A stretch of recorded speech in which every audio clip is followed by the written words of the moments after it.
Okay, Mom. Okay. I am so excited to have you as our very first person being featured in the KSMS magazine.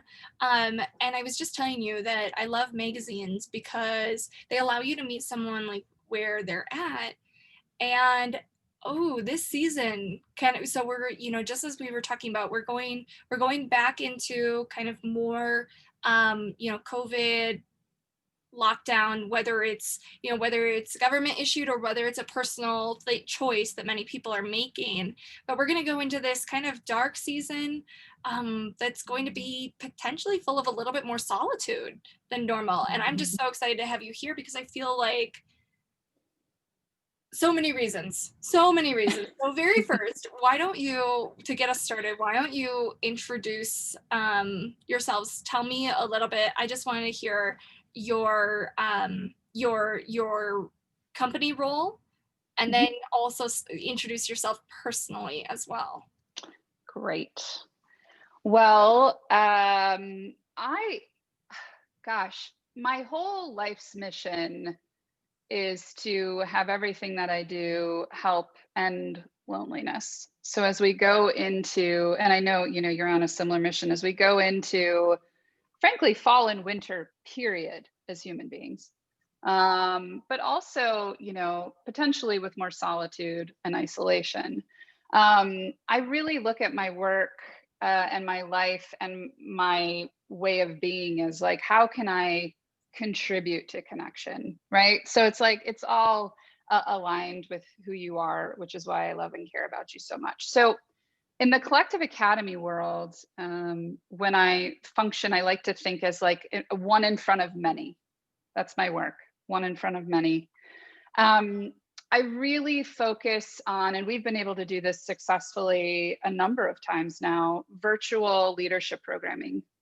And for many of the people that attend our programs across the world, they don't have this kind of dialogue that you and I have together. They don't have a chance to sort of connect and show themselves and see and be seen.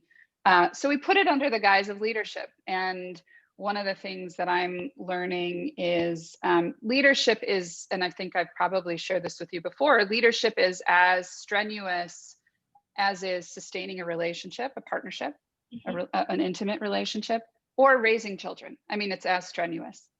So that's the work I do in the Collective Academy is these multi-session leadership programs that bring people on a journey. And sometimes they've never met, sometimes they have met before, sometimes they've met in real life and now they're moving online.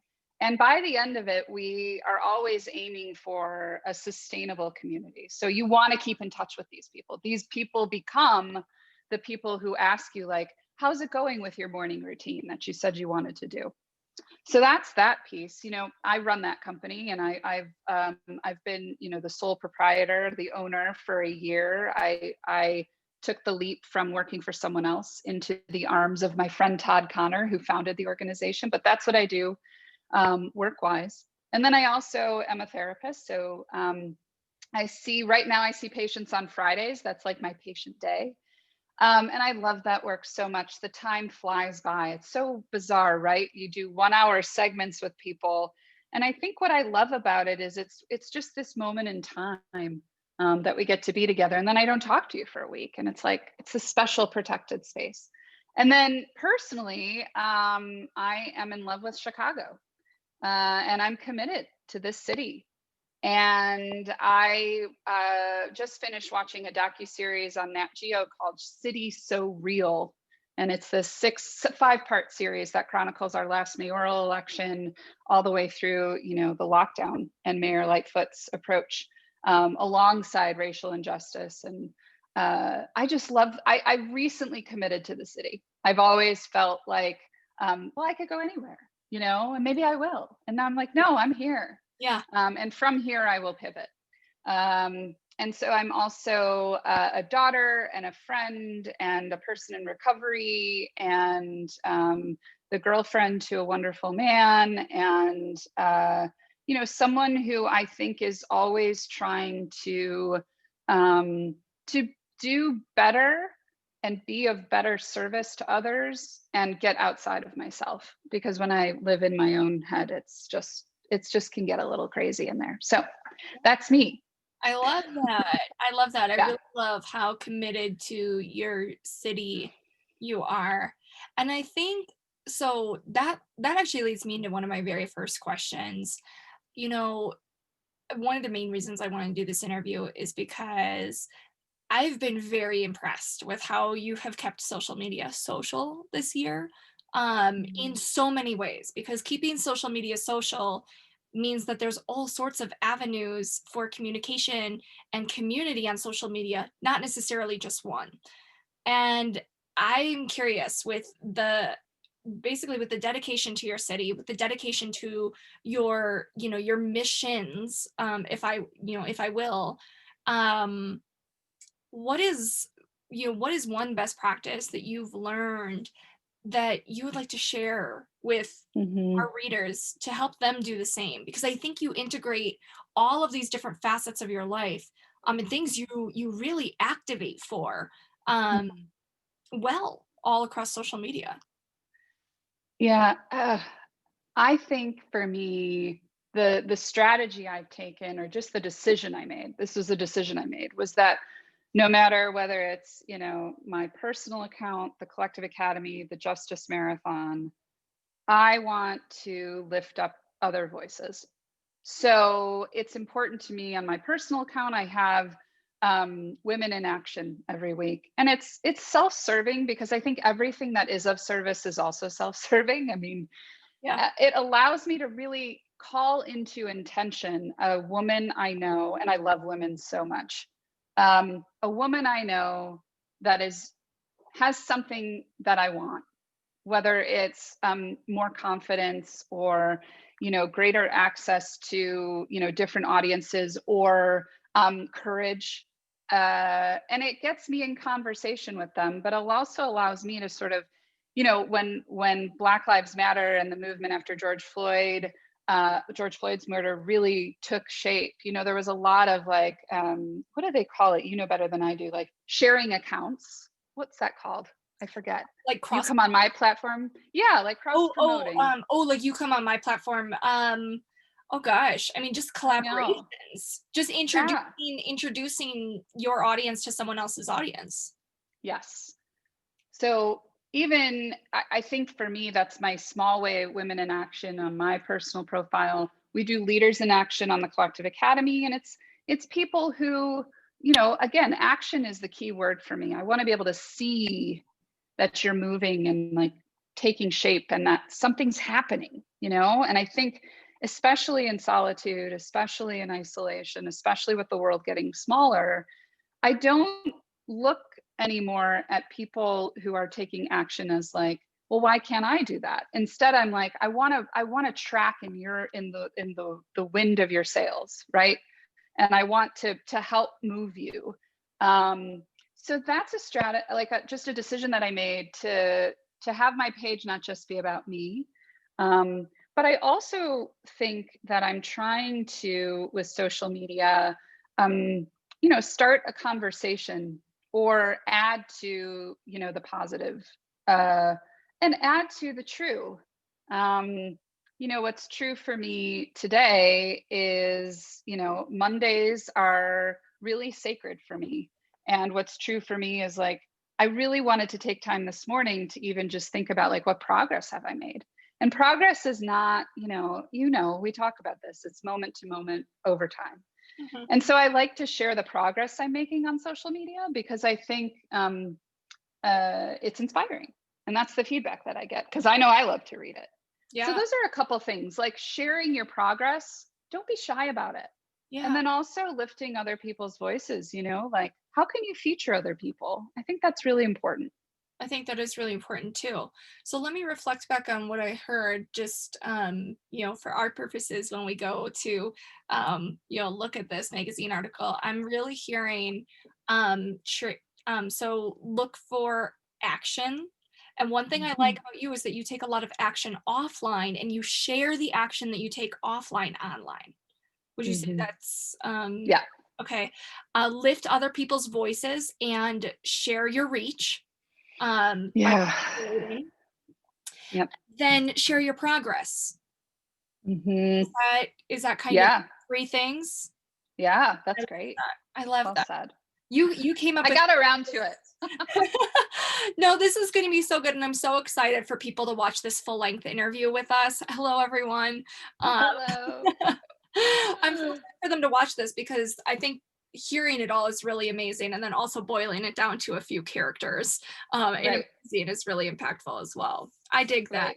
Well, Yeah. so that actually brings me to another question. As we're talking about social media, you know, one of the biggest things that I have loved the most about you is how you have integrated your offline action, and then like we just talked about, shared your progress, shared what you're doing, and you've you've led by example, and that's one of my, Mm. I love leaders who lead by example. I try to be a leader who leads by example.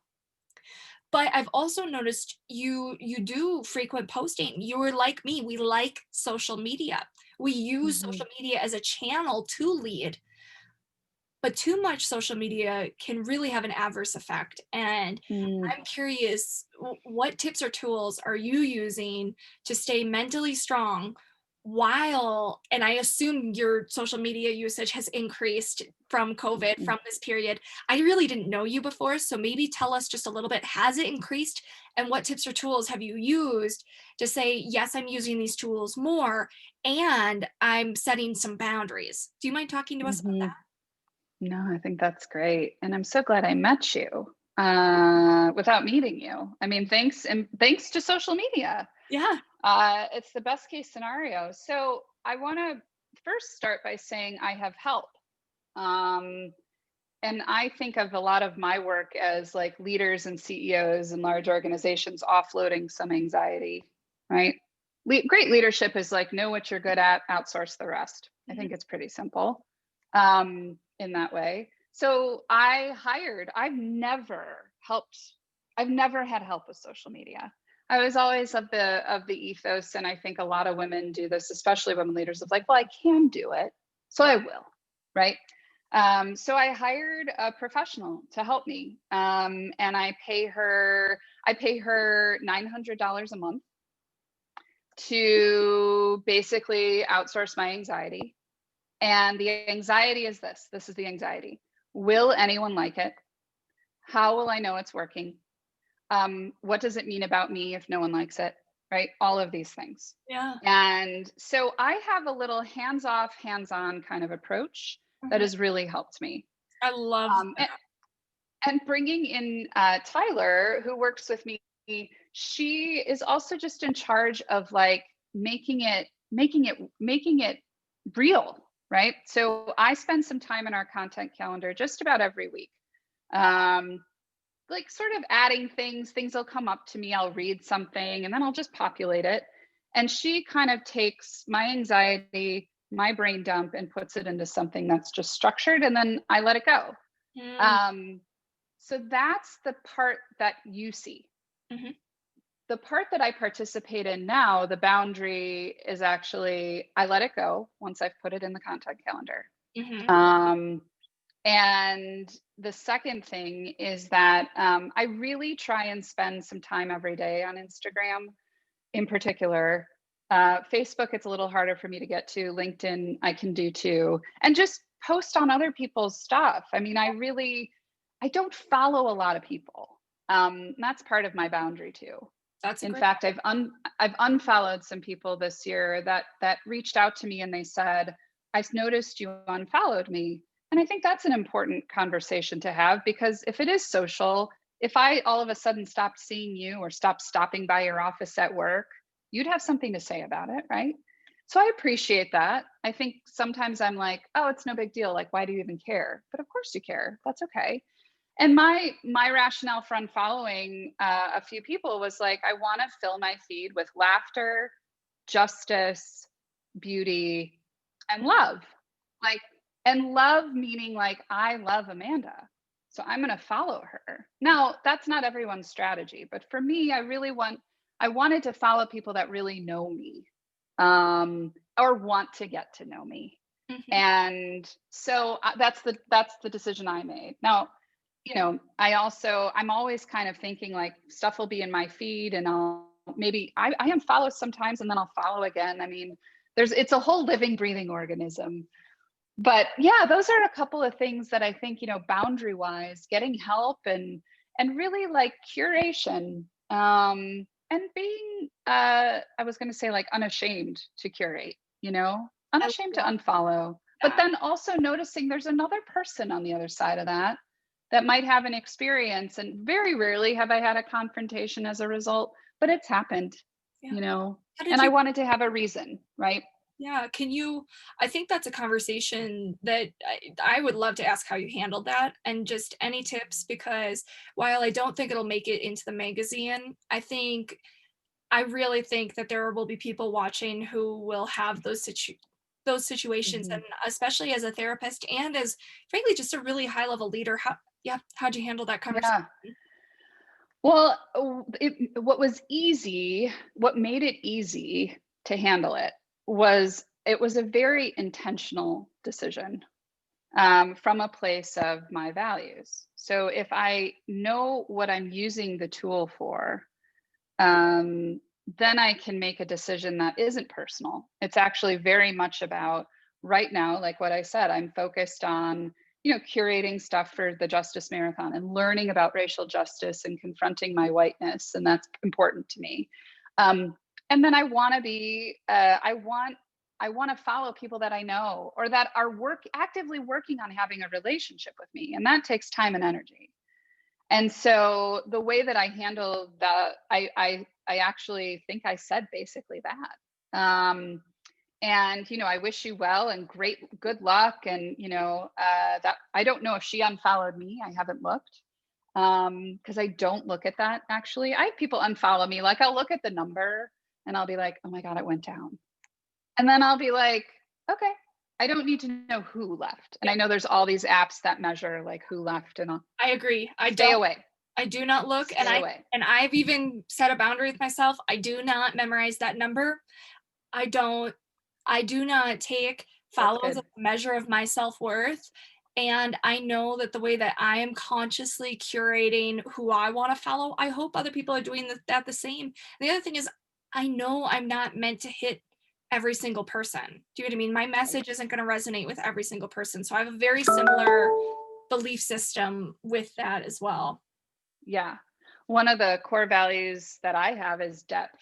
And it's part of the work that we do at the Collective Academy. It's certainly part of being a therapist. It's part of my whole life, which depth to me is like getting to the root of something. And so, if I haven't gone deep with you, or if you aren't going deep, um, for me, that's not a relationship I'm interested in. Hmm. Now, that doesn't mean I don't think you're great and a wonderful person, but we do have to protect our psyche, and I think we are so susceptible now more than ever. So it's important to me. It was not comfortable, by the way. Yeah. That At least exchange, hard conversations are never comfortable. Mm-mm, no, mm-mm. no. But the But more I you think, have them, the more yeah, natural and the more, as soon as you're done with that conversation, you can bless it and release it. I bless and release. yeah, Um, exactly, yeah. yeah, Oh, I love that. yeah. And I Sharing that. No, no problem. I just want to say the last thing about like people will say like don't take it personally. And it is personal. And we can't forget that. You had shared something recently about don't forget I think it was a tweet or something like don't forget there's social media people managing these accounts. Like there's people. Real So I'm human. so grateful to you for that. Yes. Yeah. Well, I Yeah. love that. Well, okay, so changing topics just a little. I want to know. So it sounds like you GTFO really well. And I'm going to do this for anyone watching. For our readers in the magazine, there'll be a whole article about GTFO. I know you've seen some of my materials, but GTFO kind of does stand for get the F off, but also stands for getting to freedom online. And you get to freedom online by Mm, having good boundaries and a really healthy relationship with social media and technology, which I'm a huge champion for. That's basically what that's what we're here to do with keeping social media social. So when you GTFO, when you spend time offline, what are your favorite things to do? My favorite thing to do is get outside and explore. And look, Chicago has winters that require upwards of like 3 to 6 different winter coats, right? Like we never know what we're going to Yes. get. Yes. And I was just talking to a friend the other day about, I think I'm going to get snow pants. Like, I think, why not? I mean, I like to get out and get on foot and look around and explore. And so that can be I've got a number of different routes. There's like the 30-minute route, 45, 1 hour. But my favorite thing beyond that, just getting outside, is like exploring somewhere in Chicago. And there's so much great street art here. I think there probably is where you are too. Yeah. And just witnessing that. And even like, when it was warm out, I was wearing statement t-shirts a lot. One of my favorite things was just to like, because we couldn't see each other, was just to like see if there was anything there, like to connect on. But that, when I get offline, I love to do that. I also like to talk on the phone. I'm huge phone talker. But this is new for me. Oh, welcome to the magical world of phone conversations. Because you can do stuff. It's not like Zoom. Zoom, we're kind of trapped here, which is good for workday. But for connecting with friends, you can do laundry. You can paint your walls. Yep. So many things you can do. So your hands are free. Yes. And this was a fundamental shift for me. I think this is really important and has been for me. If I take the time to speak with you, it's fundamentally more vulnerable than texting. So I actually think about it as the alternative to social media and texting. This to me is a bit analogous to phone for me, because I actually can't be on the phone and do something else. I have to be, I'm not, unfortunately, or fortunately. So if I'm talking to you on the phone, anyone listening or reading or whatever, I'm just listening to you. Yeah. That's really, and I often have like a notebook, and maybe I'll doodle. I might even write down like what you're saying to stay focused. But that's new for me. And I realize this is the big aha for me. Yes, it takes time and energy. It gives me time and energy. That's actually the gift. It's like after a great conversation with someone I can go deep with one of the, few hundred people I follow on Instagram, whatever it is, I am restored. I'm restored. And so it does take time. It also, again, is self-serving. It's of service and self-serving, So that's something else, is talking on the phone. I rarely want to do it. It's rarely convenient. As soon as I do it, I feel loved. I feel connected. I love that. Oh, I love that. So transitioning again, speaking of feeling loved and connected, the holidays are usually a time where we gather with the people that we love. COVID this year is going to make that harder, and for some people, not as possible, or it will be very limited.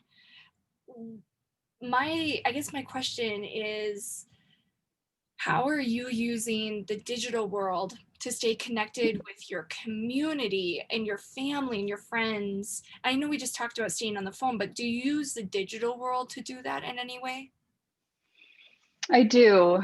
One of my favorite things to do is send voice notes, either over IG or over the phone. And then I also am doing this really cool thing that my friend Mark Hans taught me, which is you go into your contact list and you just scroll like you would like a slot machine, and whatever page it lands on in your contacts, you just pick someone. Oh, I know you have to. He's the founder of Think Differently podcast. He's fantastic. You guys, I got to introduce the two of you. I he's love one of us. that. Isn't that great?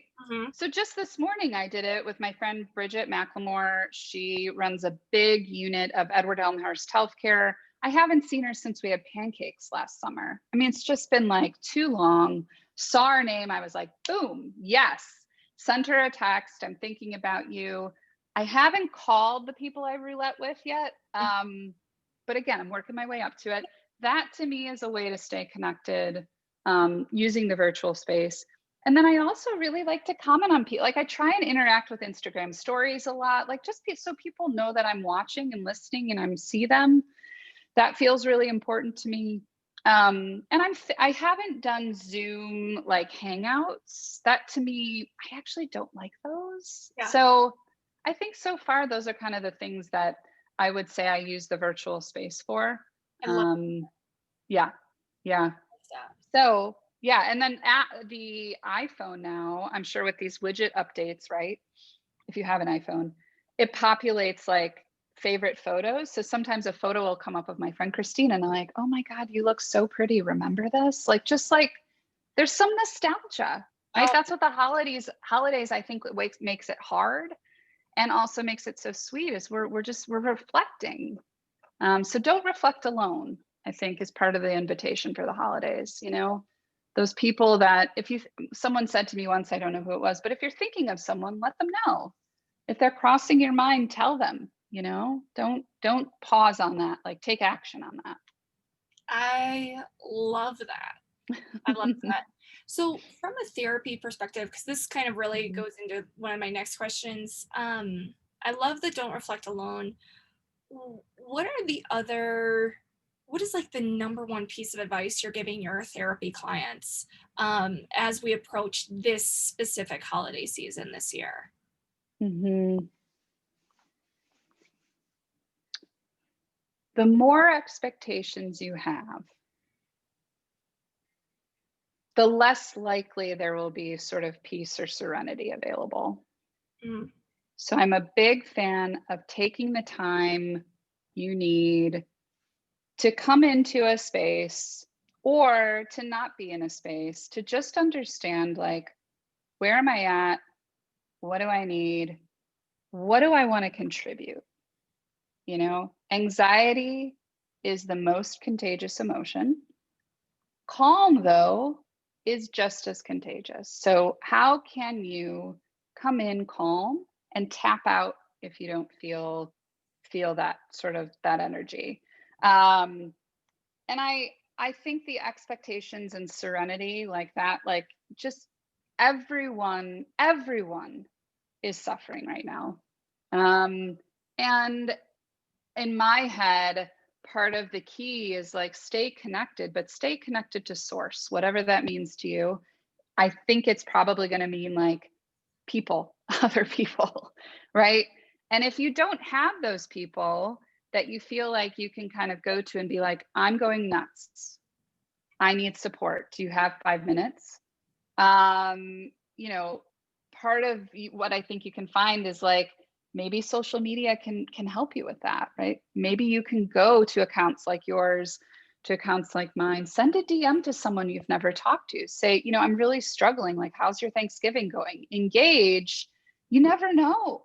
yeah. Like, I think social media, if you follow accounts that really sort of align with who you are, like take the risk to reach out. So that, I don't know, those are a few things, but the expectations thing, I think of ourselves first. Ooh, keep them low. Keep them I, low. yeah.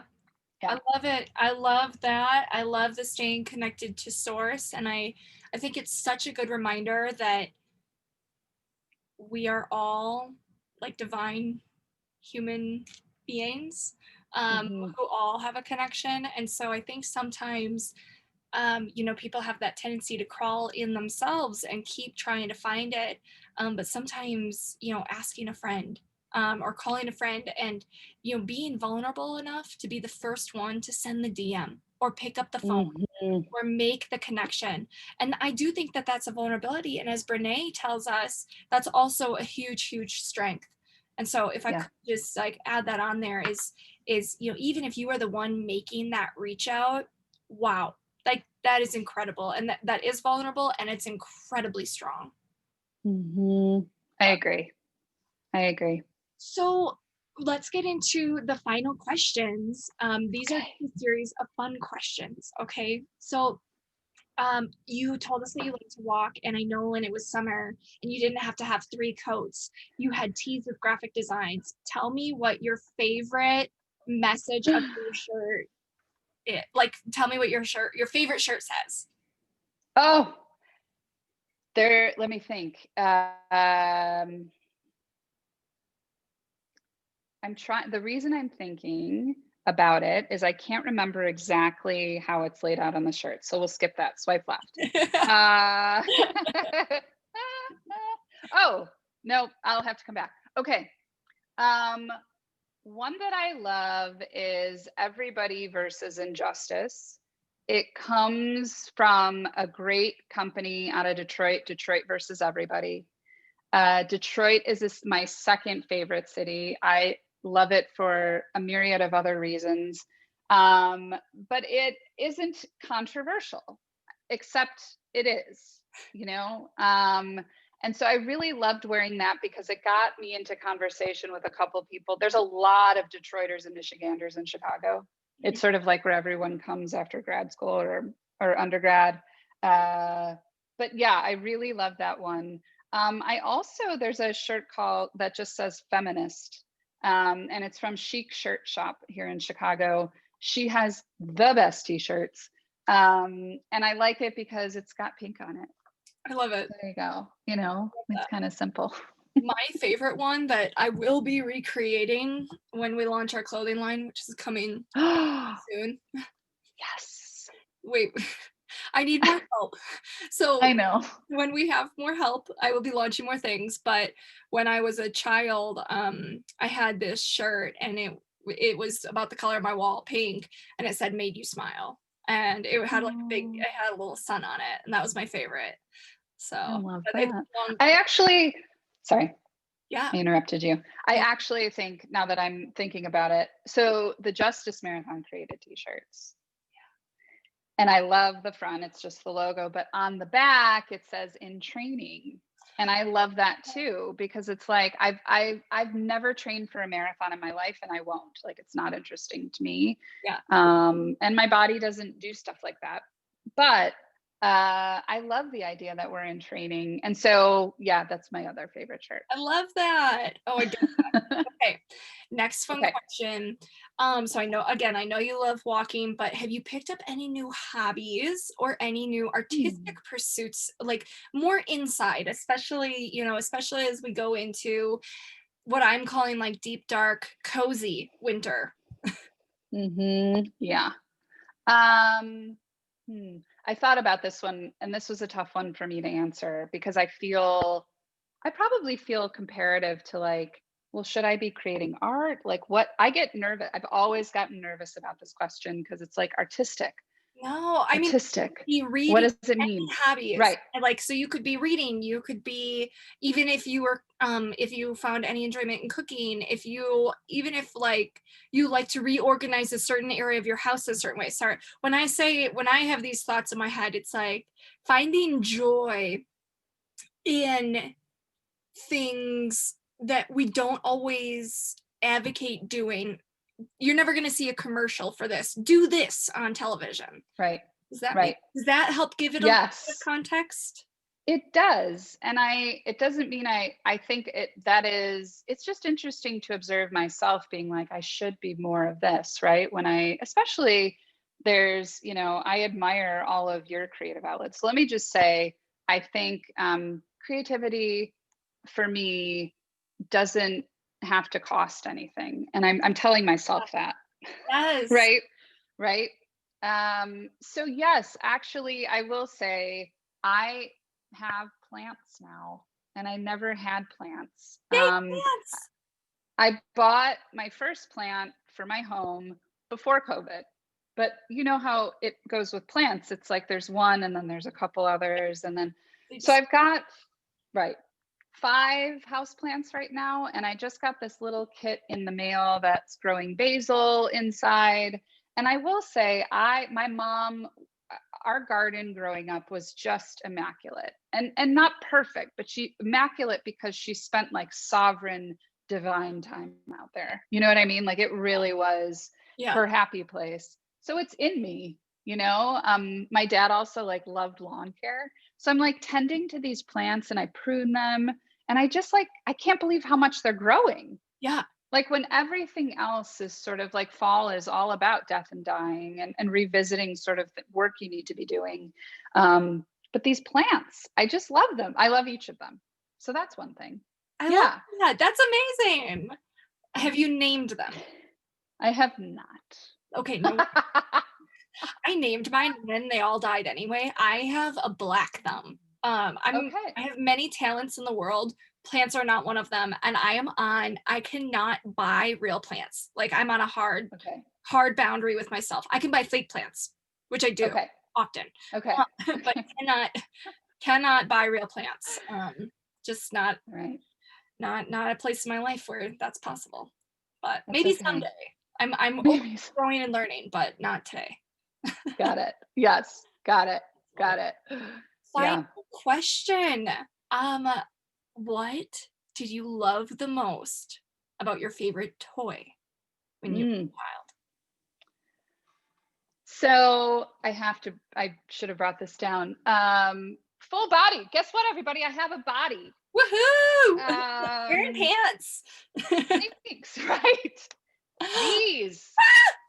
Oh my god. My boyfriend Jordan actually got me this and a few other things for my birthday this year. And I almost cried when I saw it. So my favorite thing about My Little Ponies was actually like setting and creating scenes. And they were a way for me to like work out relationships with animals. And I think they just had so much color. And I, like you, I mean, I have color everywhere in my house. And so that's what I loved about them, was just they were a way to, I think the color piece of them was like all this freedom. I mean, like rainbow hair. Yeah. Wow. And then having ponies. I mean, I rode horses for a number of years. I always wanted one. It's just a special toy for me. So My Little Ponies, creating scenes and having some freedom. I love that. Well, this has been a fantastic conversation. I'm going to wrap up our recording portion of this. So everyone, this is Emily. Emily, really quick for our viewers who are watching this recorded, could you please tell us where to find you on the digital world? Yes. My personal IG is at mdrake, EMDRAKE. And then you can find my organization IG, _collective_academy. And then you'll find the rest from there. I love it. Well, thank you so much. Let me pause this recording. Goodbye, everyone watching. Bye.